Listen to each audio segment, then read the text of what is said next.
ang kalamangan ng artilleryan ng Rusya ay nabura na sa mapa dahil winasak ito lahat ng Ukraine gamit ang mga drone at iba pang matatalinong taktika. Para kay Putin, ibig sabihin nito ay katapusan na ng taktika na kanyang inaasahan sa loob ng mahigit 3 taon. Wala na ang kanyang artillerya at hindi na ito babalik. Ibinunyag ni Oleksandr Siersky, ang Commander-in-Chief ng Sandatahang Lakas ng Ukraine, ang mga detalye sa isang Facebook post noong Mayo 2. Mula sa simula ng taon, nawalan na ang kalaban ng mahigit 6,000 sistema ng artillerya, 6,000 at 186.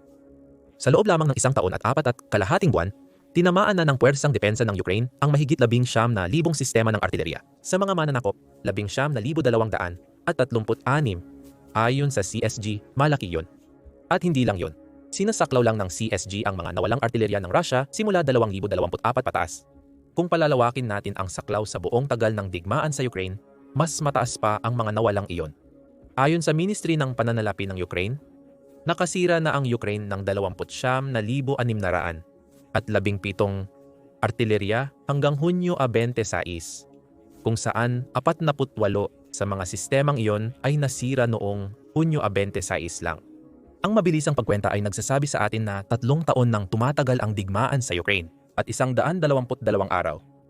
Kaya't humigit kumulang 1,217 araw na ang lahat-lahat, na nagpapakita sa atin na ang Russia ay nawawalan ng kanilang artillerya sa bilis na 24 na unit kada araw mula nang ilunsad ni Putin ang kanyang pananakop noong Pebrero 2022. Gaya ng nakikita natin mula sa mga datos ng kagawaran ng pananalapi, mas mataas ang kasalukuyang bilang ng pagkawala kaysa sa karaniwan. Ipinapahiwatig nito na nahirapan ang Ukraine noong una natapatan ang kalamangan ng Russia sa artillerya sa mga unang buwan ng digmaan. Hindi na sila nahihirapan ngayon. Namamayagpag na ang Ukraine laban sa artillerya ng Russia. At hindi lang ito tungkol sa mga luma at Soviet-era na sistema ng Russia na patuloy na inaayos ni Putin sa desperadong pagtatangkang mapanatili ang kalamangan sa bilang sa larangan ng digmaan sa Ukraine.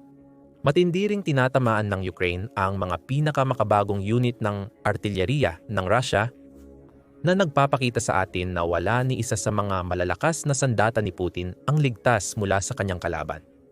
Halimbawa na lang ang pagkasira ng Russian 2-4-3 Malva noong 11 ng Mayo. Isa sa pinakamakabagong howitzer sa arsenal ng Russia, ang Malva ay may makapangyarihang 152 mm na kanyon at isang 8x8 na gulong na chassis. Pinapayagan nito ang Russia na madala ito kahit saan nila kailangan pumunta.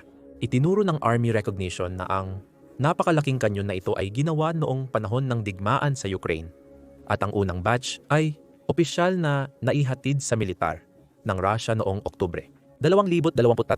Malakas tumama ang Malva.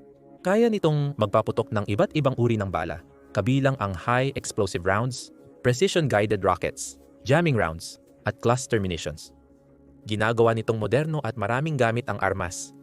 Kaya nitong magdala ng 30 ng kahit anong bala na piliin ng Russia at may 10 smoke grenades din ito. Maaaring gamitin ito ng mga operator para itago ang kanilang presensya kung sakaling matutukan ng Ukraine ang baril sa kanilang target. May thermal imaging din na naka-install sa Malva at kaya nitong tumakbo ng hanggang 49 na milya bawat oras sa loob ng 621 milya.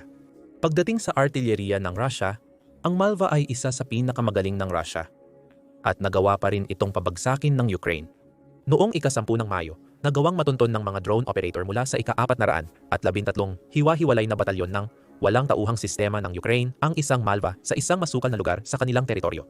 Isang grupo ng mga first-person view or first-person view drone ang pinakawalan. Ipinakita sa video na ibinahagi sa YouTube channel ng militar ng Ukraine ang mga sumunod na pangyayari.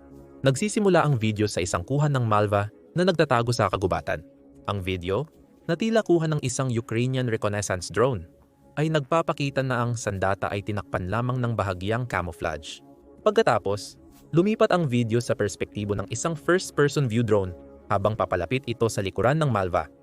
Sa loob ng ilang segundo, tinamaan ng drone ang target nito at naging itim ang screen. Bumalik ang perspektibo sa reconnaissance drone at nakita natin ang buong epekto ng pag-atake ng first-person view drone.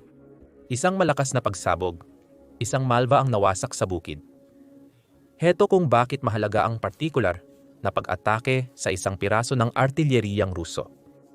Ipinapakita nito kung paano nagawang burahin ng Ukraine ang halos 30,000 malalaking kanyon ng Russia sa loob ng nakaraang 3 taon. Nang inilunsad ni Putin ang kanyang pananakop sa Ukraine, naniwala siyang magbibigay ng kalamangan sa labanan ang artilyerya. Tama siya noong 2022 matapos mabigo ang paunang espesyal na operasyong militar ni Putin at naging digmaan ng pag-ubos ang kanyang pananakop. Artilyerya ang pangunahing sandatang ginamit niya para durugin ang depensa ng Ukraine. Simple lang ang taktika. Bombahin ng malakas at paulit-ulit ang depensa gamit ang pinakamaraming artilyerya hanggat maaari para makalikha ng mga butas na papasukin ng mga mekanisadong unit at mga alon ng sundalo. Ang problema ay hindi nakita ni Putin kung paano magbabago ang kalagayan sa labanan.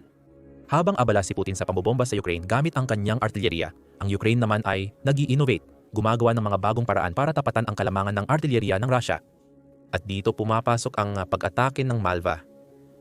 Isa lang ito sa napakaraming halimbawa ng paggamit ng Ukraine ng first-person view drones at katulad na teknolohiya para tapatan ang artilyerya ng Russia. Ang mga drone ang susi. Ayon iyan kay Forbes military correspondent at senior contributor David Hamling, na sumulat noong ika-19 ng Hunyo na tinatayang 10 sa isaang lamang ng artilyerya ng Russia kumpara sa Ukraine nang ilunsad ni Putin ang kanyang pananakop. Ang maagang kalamangan sa artilyerya na iyon ang nagtulak kay Pangulong Volodymyr Zelensky ng Ukraine na paulit-ulit na manawagan sa kanyang mga kaalyado na magpadala ng mas maraming bala ng artilyerya sa Ukraine. Halimbawa, noong Nobyembre 2023, nagbabala si Zelensky na talagang bumagal ang supply ng bala ng artilyerya, na nagbigay sa Russia ng mas maraming pagkakataon na gamitin ang kanilang kalamangan para maagaw ang mas maraming teritoryo ng Ukraine. Hindi na ibalik ang balanse. Tiyak na hindi ayon sa kagustuhan ni Zelensky. Kaya kinailangan ng Ukraine na maghanap ng alternatibong paraan para mapatumba ang artilerya ng Russia. Dito na pumasok ang gamit ng mga drone. Sa pag-usbong ng first-person view drones, nagkaroon ang Ukraine ng sandata na naging perpektong panlaban sa artilerya ng Russia. Pero hindi lang mga drone ang nagbigay daan sa Ukraine para mapalis ang artilerya ng Russia sa labanan. Ayon sa isang sundalo na binigyan ng Forbes ng alias na Michael, may iba pang mga kagamitan na ginagamit. Isa sa mga ito ay ang radar. Karaniwan, ang radar ang unang hakbang. Ayon kay Michael, na isang commander ng Typhoon drone unit na lumalaban bilang bahagi ng National Guard ng Ukraine. Maaari nitong matukoy ang tinatayang lugar ng pinagmumulan ng putok, pero hindi ito eksakto. Depende sa distansya at lupain. Maaari nitong paliitin ang lokasyon sa 100 ng 200 metrong lugar na masyadong malawak para sa isang direktang pag-atake. Kasama sa mga radar na iyon ang gawa sa United States na ANTPQ 36 Firefinder at isang serye ng mga acoustic detector na gawa sa Ukranya, ayon kay Hamling. Ang ANTPQ 36 Firefinder ay isang mobile radar system na dinevelop noong dekada 70 at unang ginamit noong dekada 80. Kaya nitong matukoy ang mga mortar, rocket at artillery unit kapag nagpaputok na ang mga ito, at kayang hanapin at subaybayan ng sabay-sabay ang hanggang 10 sandata ng Russia. Kaya pa nitong hulaan ang lugar kung saan tatama ang paparating na bala kapag natukoy na ang pagpapaputok. Kaya't nagsisilbi itong depensibong kagamitan para sa Ukraine bukod sa pagiging gamit sa opensiba. Tungkol naman sa mga acoustic sensor, isa pa itong halimbawa ng makabago at malikhaing paraan ng Ukraine sa pakikipaglaban sa mga puwersa ni Putin. Iniulat ng TechUkraine ang teknolohiyang ito noong Pebrero at binanggit na ang mga detector na ito ay ginawa ng isang kumpanyang Ukrainian na tinatawag na Vidar Systems at kayang tukuyin ang mga posisyon ng artilyerya at mortar ng Russia sa loob ng 15 milyang saklaw. Gumagana ang mga ito gamit ang 5 hanggang 10 acoustic sensor na inilalagay sa mga estratehikong lokasyon sa paligid ng isang bahagi ng frontline. Ang mga sensor na iyon ay nakakakita ng malalakas na tunog, tulad ng ingay na nililikha kapag nagpapaputok ng shell ang isang unit ng artilyerya gamit ang maraming sensor, na nagpapahintulot sa Ukraine na matukoy ang eksaktong lokasyon ng pinagmulan ng ingay. Sa pamamagitan ng ganitong mga uri ng teknolohiya, maaring tantiyahin ng Ukraine ang mga posisyon ng artilyerya ng Russia. Pero nasa mga drone ang tungkulin na tukuyin ng eksakto kung saan talaga ang mga malalaking kanyon ng Russia. Gaya ng paliwanag ni Michael, Mahalaga ang mga drone para makumpirma ang eksaktong lokasyon ng artilyerya, sabi niya sa Forbes. Gumagamit kami ng mga fixed-wing na drone. Ang ilan ay may real-time na video, ang iba naman ay kumukuha ng high-resolution na mga larawan. Sa malawakang pagsisiyasat, pinapayagan kami ng mga platapormang ito na matukoy kung nasa posisyon pa rin ang artilyeriya at magbigay ng pinakabagong mga larawan. Diyan nagsisimula ang unang gamit ng mga drone. Gamit ng Ukraine ang kanilang mga unmanned aerial vehicle para magsagawa ng pagsisiyasat. Sinusundan ang datos na ibinibigay ng kanilang mga radar system upang i-scan ang paligid. Pinakamadaling makita ang artilyerya kapag nagpapaputok ito. Ang liwanag mula sa dulo ng baril, usok o galaw ng mga tauhan ay nagpapakita nito, ayon kay Michael sa Forbes. Maaari rin naming makilala ang artilyerya sa pamamagitan ng silweta nito, kahit na bahagyang nakatago ito sa mga puno o gusali. Sa mga natatakpang lugar, hinahanap namin ang mga palatandaan tulad ng mga bakas ng gulong, naggalaw na lupa o init kung may thermal optics na magagamit. Kapag nahanap na ng mga reconnaissance drone ang kanilang mga target, pinakakawalan na ang mga first-person view drone. At iyan ang hindi inasahan ni Putin. Ipinaliwanag ni Michael na ang pinagmumulan ng contra-artillery fire na inaasahan ni Putin na haharapin sa lupa ay ginagamit pa rin. Ang artillery bilang panlaban sa artillery ay hindi pa nawawala tulad ng todo. Gayunpaman, ang kontraputok na ito ay mas hindi epektibo kumpara sa drone-based na paraan ng Ukraine. Ang mga first-person view drone, parehong quadcopter at fixed-wing na uri, ay naging mas epektibo kaysa sa traditional na artillery pagdating sa tumpak na pag-atake. Sa ngayon, ang mataas na kalidad na first-person view drone ang pinaka-epektibong paraan para sirain ang artillery system. Ayon kay Michael, may saysay na ikumpara ang counter-artillery fire sa mga tumpak na pag-atake ng drone. At makikita mo kung bakit kapag ang Ukraine ay sumasagot ng artillery laban sa artillery, laging may pagkaantala. Kailangan nitong magpaputok ng bala mula sa malayo, na maaaring umabot ng hanggang 30 segundo bago makarating sa target. Sa oras na iyon, maaaring nakalipat na ang artillery ng Rusya.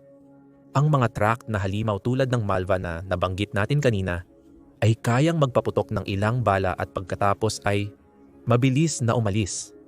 Sa oras na malaman ng Ukraine kung saan nanggaling ang mga putok, wala na ang kalabang artillery. At kahit na kayang subaybayan ng Ukraine ang gumagalaw na artillery, dahil hindi eksakto ang mga sandatang ito, madalas ay ilang putok pa ang kailangan bago tamaan ang target. Wala sa mga problemang ito ang nagiging hadlang para sa first-person view drones, kahit na madalas ay ilang minuto rin bago makarating ang mga drone na ito sa lokasyong itinuro ng mga radar ng Ukraine. Tinutulungan sila ng mga reconnaissance drone na tuloy-tuloy na nagsiscan at naghahanap ng artillery ng Russia. Kapag nakita na ang artillery na iyon, hindi na ito makakatakas. Mas mabilis gumalaw ang mga drone. Sinusubaybayan nila at kayang sundan, gaya ng paliwanag ni Michael kay Forbes, gamit ang first-person view drones. Kahit na ilang minuto lang ang oras ng paglipad, depende sa distansya. Kadalasan ang unang tama ay mula sa artillery. Kadalasang ilang ulit bago tamaan ang target, lalo na kapag pabago-bago ang sitwasyon. Ang na-develop ng Ukraine ay isang estratehiya ng tumpak na pag-atake na mas epektibo kaysa sa inaasahan ni Putin. At iyan ang dahilan kung bakit nawalan ng napakaraming artilyerya ang Russia na halos hindi na magamit ang kanilang malalaking kanyon sa pananakop ni Putin. Hindi kayang tamaan ng mga kanyon na yan ang mga drone. Hindi sapat ang kanilang katumpakan. Kailangan ng napakalaking swerte para tamaan ng isang artilyerya ang isang drone. At kahit mangyari man iyon, pwedeng magpadala ulit at ulit ang Ukraine ng panibago. Bawat isa sa mga drone na ito, dahil sa kanilang first-person view cameras, ay nagbibigay sa mga operator ng real-time na footage. Kailangan nilang tutukan ang partikular na bahagi ng isang unit ng artilyerya na kailangang sirain para hindi na ito magamit. At kapag natamaan ito ng direkta, makikita natin mismo kung ano ang nangyari sa Malva boom. Ang mga resulta ay nagsasalita na para sa kanilang sarili, lampas pa sa 10,000 unit ng artilyerya na nawasak ng Ukraine ayon sa CSG noong Abril. Ang rate ng pagpapaputok ng mga bala ng Russia ay halos kalahati na lang ngayon dahil sa estratehiyang puno ng drone ng Ukraine. Kung dati ay nagpapaputok ang Russia ng 40,000 bala kada araw sa Ukraine, bumaba ito sa 23,000 bala pagsapit ng simula ng Abril. Malamang na mas bumaba pa ang bilang mula noon dahil mas marami pang artillery units ng Ukraine ang natatanggal. At dito na tayo dadako sa kung ano ang ibig sabihin ng lahat ng ito para sa digmaan. Una, sa nakalipas na 3 taon, nakita natin ang pag-usbong ng digmaan sa Ukraine hanggang sa naging pinakamahalagang sandata na ngayon ang mga drone sa arsenal ng parehong bansa. Nakita na natin yan mula sa pananaw ng mga Ukrainian. Gumagamit ito ng mga drone para sirain ang libu-libong unit ng artilyerya ng Russia at gumagawa ng mga unmanned na sasakyan sa record na bilis. May target ang bansa na makagawa ng 4,500,000 drone bago matapos ang taon na nagpapakita kung paano tinitingnan ng Ukraine ang mga ito bilang pangunahing sandata laban sa Russia. Gayunpaman, hindi rin nagpapahuli ang Russia pagdating sa mga drone. Bagamat hindi sila ang nagpasimula ng paggamit nito, naging epektibo ang kanilang pagsunod sa ginagawa ng Ukraine para labanan ang paggamit ng mga drone, lalo na ngayong nababawasan na ang bilang ng kanilang artilyerya. Plano nitong gumawa ng 2 milyong first-person view drone sa sarili nito sa taong 2025 at ang produksyon ng mga long-range drone ay nadoble rin mula 15,000 hanggang 30,000 sa taong 2025. Isama mo pa ang mga decoy drone na ginagamit ng parehong Russia at Ukraine para lituhin ang air defense ng bawat isa. At makukuha mo ang pinaka-epektibong sandata sa digmaan sa Ukraine. Gaano ka-epektibo? Ganito, ayon sa National Security News, mga 80% ng lahat ng nasasawi sa labanan ng magkabilang panig sa digmaan ay dahil na ngayon sa mga drone. Ibig sabihin nito, opisyal at medyo madali na nilang napalitan ang mga artillery strike bilang pangunahing sanhi ng mga casualty sa labanan. Hindi magbabago ang pattern na yan, lalo na't ginagamit ng Ukraine ang mga first-person view drone nito para sirain ang mas marami pang artillery ng Russia. Unti-unting mawawala ang mga malalaking kanyon, nagbibigay daan sa mas epektibo at mas eksaktong digmaan gamit ang mga drone. Nakikita na natin itong nangyayari ngayon. Kung tatagal pa ng ilang taon ang digmaan sa Ukraine, mawawalan ng saysay ang kalamangan ng Russia sa artillery. Magiging labanan ito kung aling bansa ang kayang mag-mass produce at epektibong gumamit ng kanilang mga drone laban sa isa't isa. Habang patuloy na nangingibabaw ang mga drone, lalo pang mawawalan ng bisa ang artillery ng Russia. Artillery, ang Diyos ng digmaan ng Russia, isang termino na nagmula kay dating leader ng Soviet na si Joseph Stalin. At ang deklarasyong ito ang naglatag ng daan para sa mabigat sa artillery na estratehiya ng Russia na nakikita natin sa kasalukuyan. Ang malalaking kanyon ng Russia ay palaging maaasahan, makapangyarihan, at nagpapakita ng lakas ng hukbong lupa na hindi matapatan ng ibang bansa sa loob ng mga dekada. At sa digmaan ni Putin, gaya ng binanggit ng Business Insider sa isang artikulo noong Marso 29, nagsilbi ring panlilinlang ang artillery. Sa digmaan sa Ukraine, ang lumang artillery pa rin ang sandigan. Higit pa ito kaysa sa mga Spetsnaz Commando o mga Sukhoi fighter jet. Iyan ang naging susi sa mga operasyon ng Russia na nagpapahintulot sa hindi gaanong bihasang infantry at armor ng Russia na sumulong sa ilalim ng matinding pambobomba na umaabot sa 10,000 bala bawat araw, ayon sa ulat. Hindi ito mali. Sa loob ng mga dekada, ang artillery ay may tuwirang koneksyon sa politika ng Russia. Isa itong simbolikong sandata na kumakatawan sa kakayahan ng Russia na magdulot ng matinding pagkawasak nang hindi iniintindi ang dami ng mga nasasawi. Kaya mahal ito ni Putin. Hindi niya kailangang mag-imbento o maging mas mahusay sa taktika kapag kaya niyang tawagin ang kanyang Diyos ng digmaan. Ang problema niya ngayon ay napatunayan ng hindi totoo ang Diyos na iyon. Hindi naman talaga walang silbi ang artilyerya para sa Russia.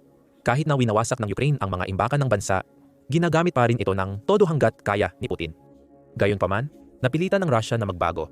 Ang paggamit ng Ukraine ng mga drone ay nagtulak sa Russia na gumamit din ng parehong mga taktika. Nakita rin natin na mas umaasa na ngayon ang Russia sa kanilang mga glide bomb para magdulot ng pinsala sa mga lungsod ng Ukraine at mga posisyon ng militar. Hindi na nagagawa iyon ng artilyerya, ang Diyos ng digmaan ay nagiging mortal na. Kanina, nabanggit natin ang mga komento ni Shersky tungkol sa kung paano bumaba ng husto ang bilis ng pagpapaputok ng artilyerya ng Russia. Ang pagbawas na iyon ay tinutumbasan ng pagtaas ng putok mula sa panig ng Ukraine. Noong Disyembre 2024, ang sitwasyon ay ang Russia ay nagpapaputok lamang ng 1 punto. 5 bala para sa bawat isang bala na kayang iputok ng Ukraine bilang ganti, ayon sa Sky News. Ilang mga salik bukod sa pagdami ng supply sa Ukraine. Ang nakakaapekto rito, kabilang ang mga pag-atake ng Ukraine sa produksyon ng bala ng Russia at mga pag-atake sa mga supply chain na nagdadala ng mga bala ng Russia sa unahan. Pagsamahin mo lahat ng iyon sa libu-libong unit ng artilerya. Wasak ang Ukraine at makakakita ka ng Diyos ng digmaan na binubura sa mapa. Saan na ngayon napupunta ang Russia? Kahit napatunayan ng Ukraine ang bisa ng kanilang mga drone, wala namang balak ang Russia na pabagalin ang produksyon ng kanilang mga bala. Noong Pebrero, iniulat ng United 24 na gumagawa ang Russia ng 250,000 bala bawat buwan, na umaabot sa humigit kumulang 3 milyon kada taon. Pero nakikita nitong bumababa ang bisa ng mga balang iyon habang patuloy itong nawawalan ng mas maraming unit ng artilerya. Walang silbi ang pagkakaroon ng napakaraming bala para sa baril na hindi naman pumuputok. Nauubusan na rin ng opsyon ang Russia pagdating sa kung saan ito kukuhan ng artilerya maliban sa sarili nitong produksyon. Ang Hilagang Korea ay nananatiling medyo matatag na kaalyado. Ayon sa Open Source Center, ang Hilagang Korea ay nagpadala ng hindi bababa sa 64 na padala ng armas sa Rusya mula Agosto 2023 hanggang Marso 2025. Tinataya nila na ang mga padalang ito ay umaabot sa 15,000 container na naglalaman ng 4.2 hanggang 5.8 milyong bala, kabilang ang mga artillery shell. Aasahan ni Putin na magpapatuloy ang mga padalang ito, ngunit nakasalalay iyon sa kakayahan ng Hilagang Korea na patuloy na makagawa ng mga shell sa napakalaking dami. Ang Iran, sa kabilang banda, ay isang problema bilang tagapagtustos ng mga drone, misil at mga artillery shell sa malaking bahagi ng digmaan sa Ukraine. Ang Iran ay ngayon ay humaharap sa matinding presyon mula sa Israel at Estados Unidos. Tinatamaan ito ng matitinding pag-atake tulad ng Operation Rising Lion at Operation Midnight Hammer na sumira sa marami sa mahahalagang pasilidad militar at nuklear nito. Sa ngayon, hindi kayang magpadala ng Iran ng kahit ano papuntang Russia. Nakikita natin na pagdating sa mga misil, ayon sa ulat ng Euromaidan Press, mayroon na lang natitirang 1,400 at 45 misil ang Iran mula sa tinatayang 3,000 na nasa imbakan nila bago sila nagsimulang lumaban sa Israel. Malaki ang posibilidad na hindi na makarating sa Russia ang mga misil na iyon ngayon. Ganon din sa mga bala ng artilerya at iba pang bagay na pinaniniwalaan ng Iran na magagamit nila para ipagtanggol ang sarili laban sa kanilang mga kalabang kanluranin. Hindi pa nawawala ang bisa ng artilerya sa digmaan sa Ukraine, kaya umaasa pa rin si Putin dito para makapinsala. Pero malinaw na natutunan na ng Ukraine kung paano sirain ang pinakamaraming unit hanggat maaari. Pinagsasama-sama ang mga radar, drone at eksaktong mga pag-atake para burahin ang artilerya ng Russia sa mapa. Malaki ang posibilidad na ang lahat ng ito ay panimula lamang sa isang pagbabago na magaganap habang tumatagal ang digmaan. Unti-unting mawawalan ng silbi ang artilerya. Papalitan ng mga drone na mas malaki ang pinsala at mas eksakto. Namamatay na ang Diyos ng digmaan. Isang bagong Diyos na walang tao ang pumapalit sa kanyang pwesto. At hindi lang mga drone ang dapat alalahanin ni Putin. Ang Ukraine ay nasa sunod-sunod na panalo kung saan napatumba nila ang ilang mahahalagang pasilidad sa teritoryo ng Russia. Alamin pa ang detalye sa aming video na tumatalakay sa sunod-sunod na tagumpay na iyon. At huwag kalimutang mag-subscribe sa The Military Show para sa higit pang komentaryo tungkol sa mga pinakabagong kaganapan sa digmaan sa Ukraine.